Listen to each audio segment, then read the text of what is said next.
Hi friends, আসসালামু আলাইকুম। One spoon রেসিপিতে আপনাদের সবাইকে স্বাগতম। কি বাসায় মেহমান আসছে, হাতে সময় নেই, খুব অল্প সময়ে কিছু বানাতে হবে। আজকে নিয়ে এসেছি 10 মিনিটে তৈরি করা যায় এমন রেসিপি। শুধু তাই নয়, একই উপকরণ দিয়ে দুটো রেসিপি তৈরি করতে পারবেন এমন রেসিপি নিয়ে হাজির হয়েছি। জি ভাই, আজকে আমি নিয়ে এসেছি চাপলি কাবাবের রেসিপি। কলকাতার সেই বিখ্যাত চাপলি কাবাব আর আরেকটি নিয়ে এসেছি চিকেন কাটলেট। একই উপকরণ দিয়ে দুটো রেসিপি। প্রথম যেটি দেখছেন এটি হচ্ছে চাপলি কাবাব। এই চাপলি কাবাবটি শুধুমাত্র কিমা এবং অন্যান্য মশলা দিয়ে তৈরি করা হয়েছে এবং খুব সহজে এটা তৈরি করা যায়। দেখতে যেমন সুন্দর, খেতে অত্যন্ত সুস্বাদু কিন্তু এই রেসিপিটি।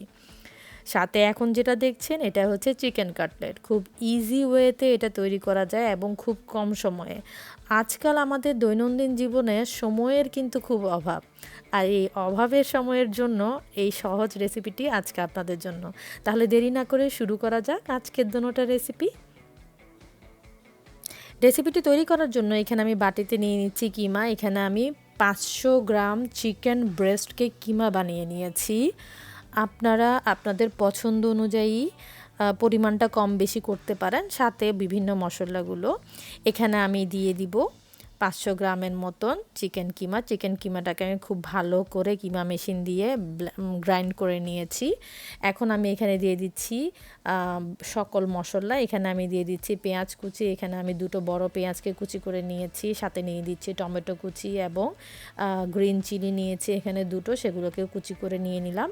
এবং এখানে খুবই অল্প পরিমাণ মশলা দিয়ে কিন্তু এটা তৈরি করা যায়। এখানে আমি নিয়েছি চিলি ফ্লেক্স, কিউমিন সিডস, মরিচের গুঁড়ো, মিক্স মশলা এবং লবণ। আমার মনে হয়েছে লবণটা কম হতে পারে, সেজন্য আমি এখানে আরও এক্সট্রা লবণ দিয়ে দিব। আপনাদের যদি মনে করেন পছন্দ অনুযায়ী মরিচের পরিমাণটা কমাতে চান, সেক্ষেত্রে কিন্তু একটা কমাতে পারেন, কারণ এখানে চিলি ফ্লেক্স দেওয়া হয়েছে, কাঁচামরিচ দেওয়া হয়েছে, লাল মরিচের গুঁড়ো দেওয়া হয়েছে।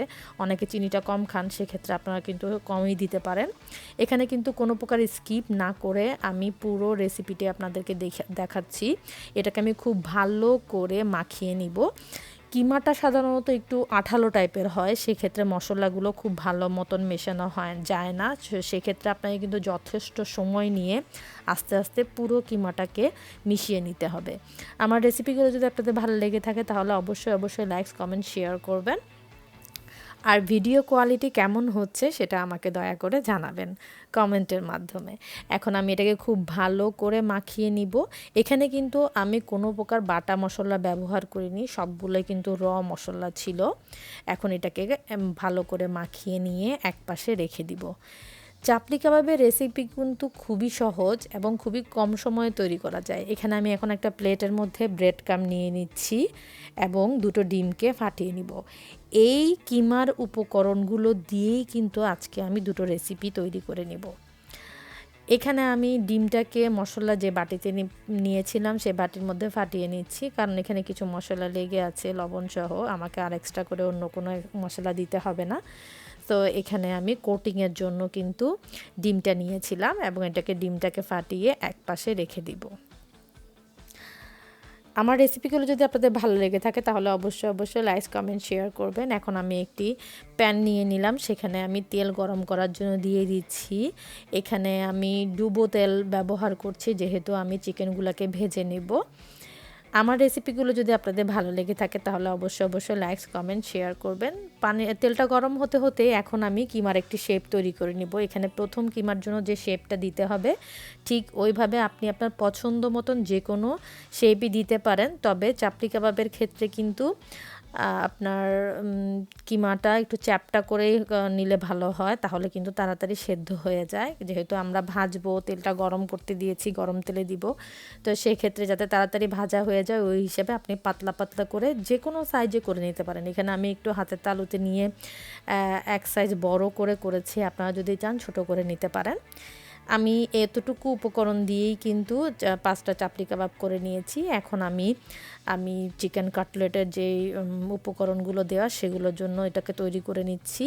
প্রথমে অল্প করে এখানে চিকেন কিমা নিয়ে ব্রেড ক্রাম্বের মধ্যে মিশিয়ে আবার ডিমের মধ্যে সেটাকে ভালো করে কোটিং করে তারপর আবার ব্রেড ক্রাম্বের মধ্যে মিশিয়ে আমি সবগুলো কিমাকে ঠিক এইভাবে সাজিয়ে রাখবো। এবং অপেক্ষা করব তেল গরম হওয়া পর্যন্ত। আমার রেসিপিগুলো যদি আপনাদের ভালো লেগে থাকে তাহলে অবশ্যই লাইক কমেন্ট শেয়ার করবেন এবং কোথা থেকে আমার ভিডিওগুলো দেখছেন সেগুলো কিন্তু আমাকে জানাবেন।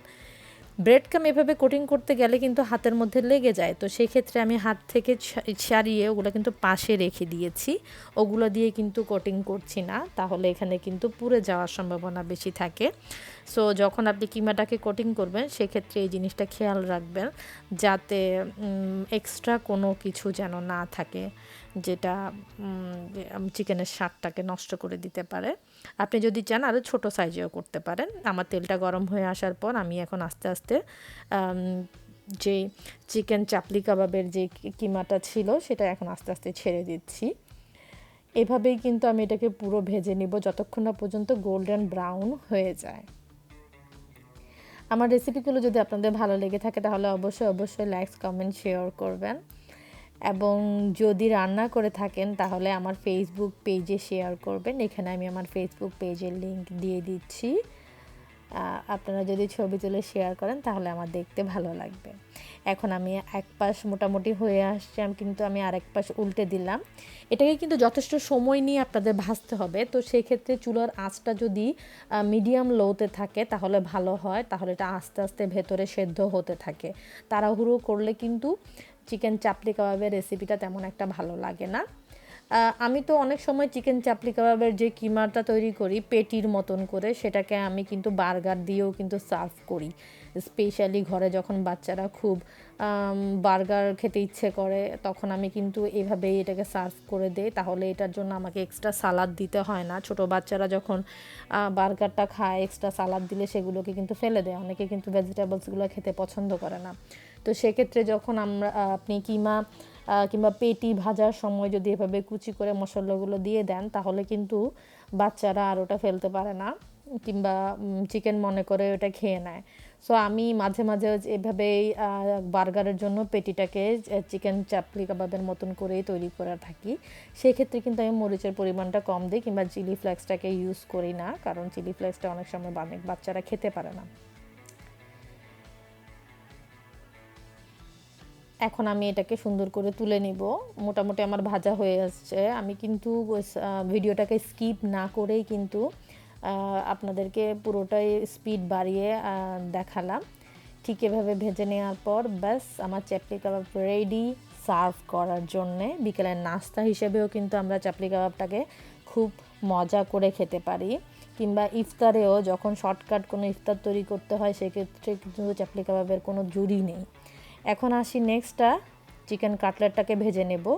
এখন চুলার তেলটা মোটামুটি ঠান্ডা হয়ে আসছিল, ঠিক এই অবস্থায় আমি কিন্তু এখানে কাটলেটগুলো দিয়ে দিলাম। চিকেন কাটলেটের ক্ষেত্রে কিন্তু আমাকে খেয়াল রাখতে হবে চুলার আঁচটা ছোট থাকতে হবে, কারণ যেহেতু আমি ব্রেড ক্রাম্ব দিয়েছি সেটা তাড়াতাড়ি পুড়ে যাবে, কিন্তু ভেতরের যে কোটিং চিকেনটা সেটা হয়তো ঠিক মতন সেদ্ধ হবে না। সেক্ষেত্রে এখানেও কিন্তু চুলার আঁচটা ছোট রেখে সময় নিয়ে ভাজতে হবে এবং খেয়াল রাখতে হবে যেন এটা পুড়ে না যায়। আমি কিন্তু এক পাশ কমপ্লিট হওয়ার পর কিন্তু আরেক পাশ উল্টে দিব। ঘন ঘন এটা উল্টাবো না, আগেরটার মতন চাপলি কাবাবটা আমাকে ঘন ঘন উল্টাতে হয়েছিল, কারণ এটা পুড়ে যাচ্ছে কিনা সেটা দেখার জন্য, রেডিশ একটা ভাব চলে আসছিল সেটা দেখার জন্য। কিন্তু চিকেন কাটলেটের ক্ষেত্রে সেটা আমি করব না, আমি এক পাশ কমপ্লিটলি হওয়ার পর আরেক পাশ উল্টে দিব। আমার রেসিপিগুলো যদি আপনাদের ভালো লেগে থাকে তাহলে অবশ্যই লাইক কমেন্ট শেয়ার করবেন। এখানে কিন্তু গোল্ডেন ব্রাউন করে ভাজার কোনো একটা অপশন নেই, এক পাশ মোটামুটি ভাজা হয়ে আসতে কিন্তু আমি আরেক পাশটা উল্টে দিচ্ছি। কিন্তু চাপলি কাবাবের ক্ষেত্রে কিন্তু একটু রেডিশ ভাব না আসলে খেতে তেমন স্বাদ লাগে না, এবং দোনোটা কিন্তু প্রচুর অয়েলি খাবার। সো এটা সাধারণত আমি অকেশনালি খেতে পছন্দ করি, সব সময় না। আজকে আপনাদের জন্য আমার আজকে এই রেসিপি, আশা রাখি আমার আজকে রেসিপি আপনাদের ভালো লাগবে। এখন দেখুন এক পাশ হয়ে যাওয়ার পর কিন্তু আমি আরেক পাশটা উল্টে দিলাম। আমার রেসিপিগুলো যদি আপনাদের ভালো লেগে থাকে তাহলে অবশ্যই লাইক কমেন্ট শেয়ার করবেন, এবং যদি পছন্দ করে থাকেন আমার রেসিপিগুলো তাহলে অবশ্যই সাবস্ক্রাইব করে আমার পাশে থাকবেন। এখন আমি এটাকে তুলে নিচ্ছি। আমার চাপলি কাবাব রেডি সার্ভ করার জন্য। ব্যাস তৈরি হয়ে গেল অত্যন্ত সহজ দুটো রেসিপি একই আইটেম দিয়ে, এবং অত্যন্ত সময় কম, 10 মিনিটের বেশি সময় লাগে না। যদি আপনি আরও ছোট করে ভাজেন তাহলে আরও বেশি কম সময় লাগবে। তাহলে আজকে পর্যন্তই, আল্লাহ হাফেজ।